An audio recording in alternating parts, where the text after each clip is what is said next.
आए मेरी कौम, सिर्फ अल्लाह की इबादत करो, उसके सिवा तुम्हारा कोई मबूद नहीं। तुम ऐ मुखालिफ, क्या तूने हमारी ताकत नहीं देखी? हम वो कौम हैं जिसने ईरान के सुतू खड़े किए। अरब की तपती रेत, आसमान में घूमता हुआ धुआं और ऊंचे ऊंचे महल जिनकी दीवारों पर घमंड टपकता था। ये कहानी है खोमी आद की, एक ऐसी कौम जिसे अल्लाह ने ताकत भी दी, दौलत भी दी और जमीन पर राज करने की काबिलियत भी दी। लेकिन जब इंसान अपनी ताकत को इलाही ताकत से ऊपर समझने लगे तो बर्बादी सिर्फ एक तूफान दूर होती है। खोमी आद सिर्फ ताकतवर नहीं बल्कि दुनिया की सबसे तगड़ी कौम मानी जाती थी। उनकी लंबाई आज के इंसानों से भी कई गुना ज्यादा थी। उनके महल पहाड़ों को काटकर बनाए गए। अल्लाह ने उन्हें इर्म नाम की बस्ती दी जिसके अंदर ऊंचे खंभे थे, इतने भव्य कि अरब की जमीन पर आज तक वैसा शहर नहीं देखा गया। जब इंसान को हर नेमत मिल जाती है तो उसका इम्तिहान शुरू होता है। खोमी आद के दिलों में एक बीमारी घुस गई, घमंड। उन्होंने कहा, हमसे ताकतवर कौन है? हमें कौन गिरा सकता है?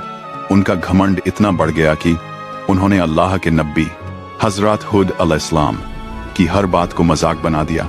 उन्होंने कहा, हे हुद, तू बारिश की बात करता है, हम तो बादल से अपनी फसलें हरी करते हैं। उन्हें क्या मालूम, वही बादल मौत लेकर आने वाला था। हुद अलैहिस्सलाम ने अपनी कौम से कहा, अल्लाह से तौबा करो, तुम पर खुदा की रहमतें टपकेंगी। लेकिन कौम ने कहा, हम तूफानों को जीत लेते हैं, हवाओं को मोड़ देते हैं, जिसका दिल चाहे उसे अपनी ताकत से कुचल देते हैं। उनकी जुबान पर सिर्फ एक ही चीज थी, ताकत, और दिलों में सिर्फ एक चीज थी, घमंड और इनकार। अल्लाह का गजब धीरे धीरे उतरने लगा। 7 साल सिर्फ सूखा, न बादल, न हवा, न पानी।